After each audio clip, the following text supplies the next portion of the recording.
Hey, I'm Lee, and this is Cass, and this is Cass Lee Productions. Okay, so today I'm going to talk about my band trip to New York. Yes, we went to a lot of fun places because that's how band rolls.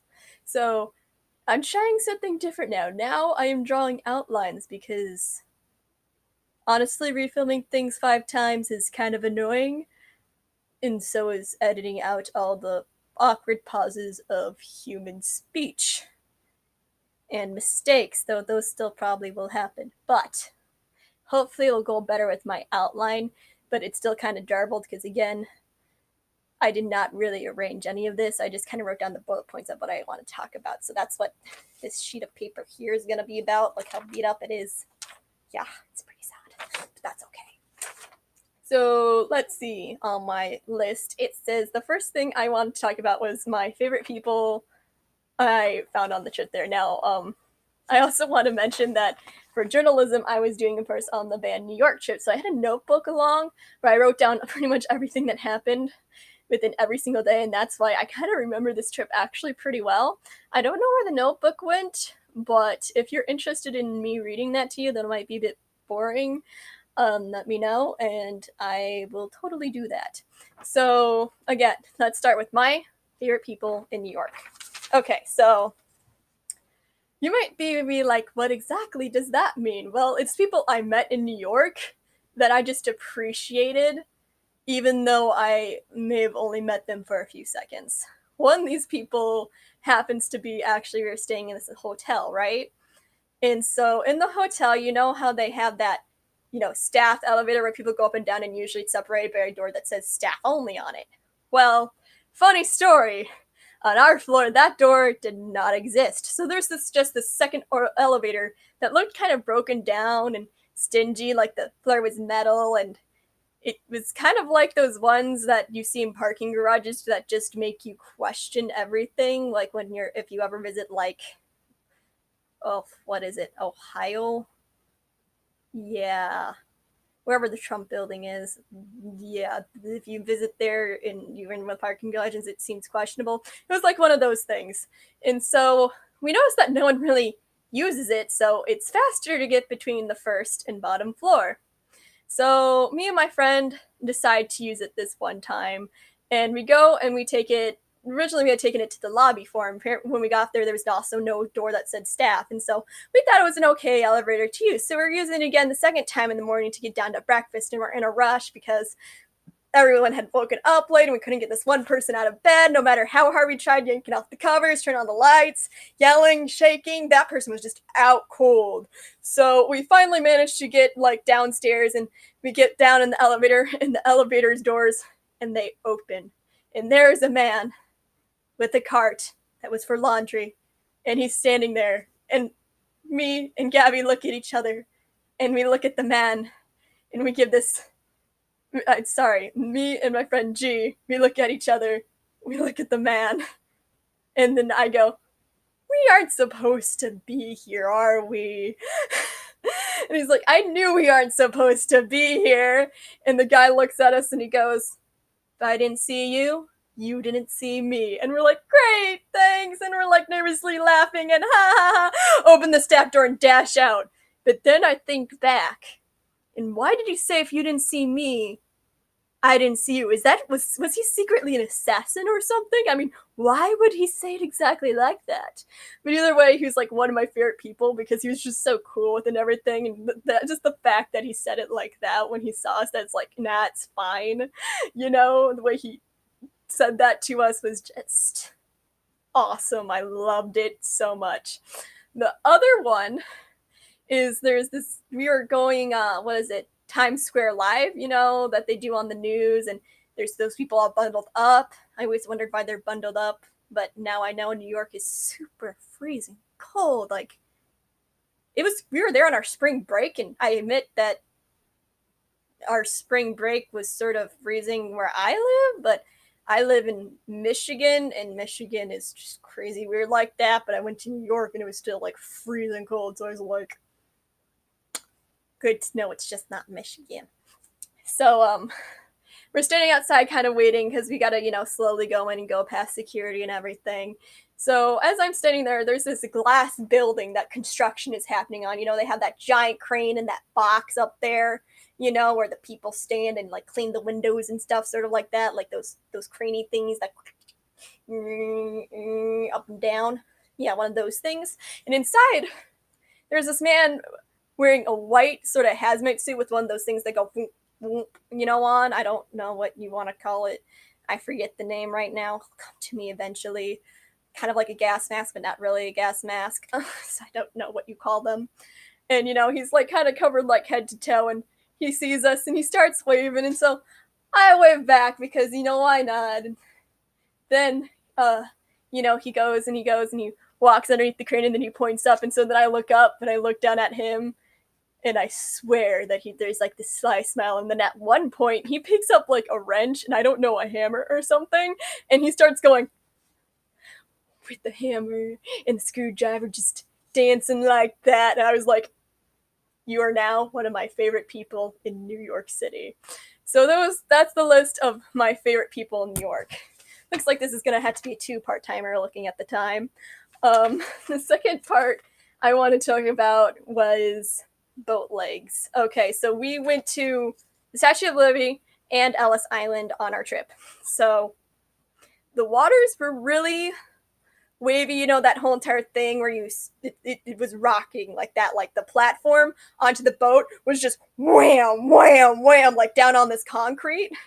And it was kind of making me nervous to get on the boat. Sorry, this is so glitchy. And so I walk onto the boat, and it's still like swaying a lot. Like in the middle, it's slightly better, but not by much. And you're just walking around and you're like, oh my gosh, how we need to sit down, because trust me, I've been on boats before, like in the Great Lakes and stuff like that, but never had I had such a huge swaying motion on the boat. Like the waves because we usually go when the waves are down. So I've never been on a boat while it was like super wavy, except for maybe when I was tubing, and that's when I was on the tube, and it was usually a speedboat. So you just jump through the waves, you don't get the rocking motion. So I walk onto this boat with my 2 other friends, and I think there was their 4th person. They sometimes were with us, sometimes they were. I'm pretty sure there's a 1st person. We had T, K, and A. All of them guys, because that's just how I roll, apparently. And so we all get on the boat together, and practically all the seats are taken up, and Kay's mom wants to go to the top so we can take a picture as we're approaching the Liberty statue. And we're all okay with this because that is going to be an awesome picture. So we all go up on top, and as we get on top, there's no seats like anywhere. And someone's kind of really wanted to go to the top just to, like, who doesn't want to watch the ocean and all that stuff too. So, but there's nowhere to sit down. So we end up standing. Now, I know the trick to standing on a swaying boat before I even got on there, due to reading and also, strangely enough, video games. So what happens is when this side of the boat goes up, you lean towards that side of the boat. And when that side of the boat goes down, you lean to the other side that's going up. So you're technically, when the boat goes down, you sway to that side. The boat goes down on the other side, you sway to that side, so on and so forth. And so I did the whole entire time I was standing up on that boat, just swaying with the boat naturally. Now, on a boat and you're walking and it's swaying like that, I also suggest you walk with your legs further apart than close together, because obviously it helps maintain balance. So, like, it's a no-duh question, but if you don't think it through, it seems obvious, but we don't always think things through in our lives.